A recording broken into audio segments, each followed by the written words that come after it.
अस्सलाम वालेकुम नाज़रीन, मेरा टीवी न्यूज़ में वलीगार आओ या सायरा सुमरो आओ यहाँ बेरिया गुल सब खबरी का नजर हेडलाइन ते गॾियल अरब अमारात ईरान खे खिते में अमन लाइ ख़तरो करार ॾेई छॾियो। यूएई जे दिफ़ा वारे वज़ीर अनवर करकाश चयो आहे त ईरान अगराई कंदड़ धुर आहे, ईरानी नार में बहरान वधाइण जो ज़िम्मेवार आहे। पिण बयान में यूएई जे दिफ़ा वारे वज़ीर चयो आहे त आलमी बिरादरी पारां हमले जी मज़म्मत यूएई जे मौक़िफ़ जी तौसीक़ आहे। जवाब जो हक़ महफ़ूज़ रखूं था। बरतानिया ऐं सऊदी अरब पारां गॾियल अरब अमारात मथां हमले जी मज़म्मत। ईरान जो परॾेही वज़ीर अब्बास इराक़ची चीन जे दौरे ते रवानो। अब्बास इराक़ची बीजिंग में चीन जे परॾेही वज़ीर सां मुलाक़ात कंदो। पंहिंजे बयान में ईरानी परॾेही वज़ीर चयो आहे त अमरीका खे संदसि बुरो चाहींदड़नि खां परे रहणु घुर्जे। कुझु अंसर अमरीका खे ॿीहर दुबड़ में धिकणु चाहिनि था। गॾियल अरब अमारात खे बि एहतियात करणु घुर्जे।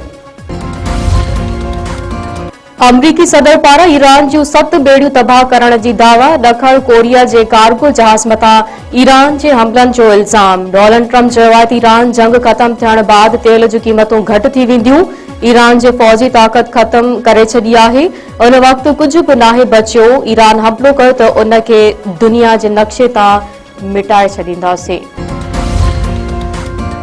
केपीके जे शहर चारसदा में जेयू अॻवान मौलाना मोहम्मद इदरीस हथियारबंदनि जे हमले में शहीद। पुलिस जो चवणु आहे त मौलाना इदरीस घर खां मदरसे वञी रहियो हो त खेसि शहीद कयो वियो। वाक़ियो मुनज़िम टारगेट किलिंग आहे। आला सतही जांच टीमूं जोड़ियूं वयूं आहिनि। सदर आसिफ अली ज़रदारी ऐं वज़ीर आज़म शहबाज शरीफ़ पारां मौलाना इदरीस जे क़त्ल जी मज़म्मत। जेयूआई वाक़े ख़िलाफ़ सुभाणे सॼे मुल्क में एहतिजाज जो ऐलान करे छॾियो। सिंध काबीना तरक़ियाती कमनि लाइ अरबे रुपयनि जी मंज़ूरी ॾेई छॾी। वॾे वज़ीर सैयद मुराद अली शाह जी सदारत हेठि इजलास। सिंधु दरिया ते हैदराबाद ऐं कोटली जे विच में नई पुल जी डिज़ाइन जी मंज़ूरी।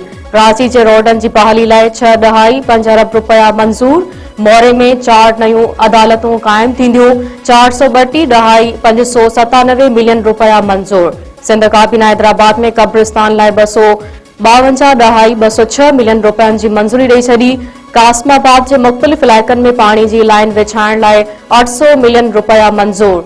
सिंध म्यूज़ियम खां अली प्लस ताईं शेख हयास रोड खे विकिरो करण जी बि मंज़ूरी।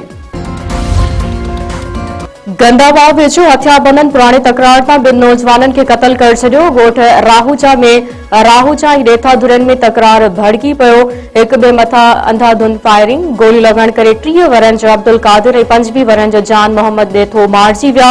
फायरिंग में मीर हसन, फज़ल मोहम्मद ऐं गुलाब खान ॾेथो ज़ख़्मी। वाक़े बाद इलाइक़े में छिकताण वारी सूरत हाल। पुलिस जो चवणु आहे त 5 साल अॻु राहूजा बिरादरी तरफ़ां ॾेथा बिरादरी जी नारी अगवा करण वारे मापरेता धुरनि में तकरार शुरू थियो हो। शाह लतीफ़ यूनिवर्सिटी जे इंतज़ामिया ऐं मुलाज़िमनि विच में ॻाल्हियूं कामयाब। एहतिजाज ख़त्म। वाइस चांसलर तरफ़ां जोड़ियल कमेटी जूं एम्प्लॉइज़ वेलफेयर एसोसिएशन अॻवाननि सां ॻाल्हियूं। मुतालबा मंज़ूर थियण बाद मुलाज़िमनि 5 ॾींहनि खां जारी धरणो ख़त्म करे छॾियो। प्रो वाइस चांसलर वाहिद बख्श जतोई चयो आहे त 1 खां 16 ग्रेड ताईं जे मुलाज़िमनि जी 30% ऐं 17 ग्रेड ताईं जे मुलाज़िमनि जी 20% लीव इनकेशमेंट 20 मई ताईं बिना कटौती जी ॾिनी वेंदी। डेली वेजिस मुलाज़िमनि खे न कढियो वेंदो ऐं 1 अगस्त खां पघार 17,500 मां वधाए 20,000 पघार ॾिनी वेंदी।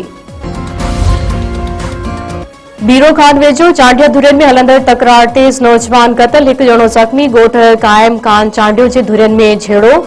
फायरिंग में 19 वरनि जो अनवर चांडियो मारिजी वियो। ॿी धुर जो नौजवान सजाद चांडियो ज़ख़्मी। मक़तूल जो लाश पोस्टमार्टम बाद वारसन हवाले। धुरियुनि में हलंदड़ तकरार तां 5 माण्हू क़त्ल ऐं केतिरा ई ज़ख़्मी थी चुका।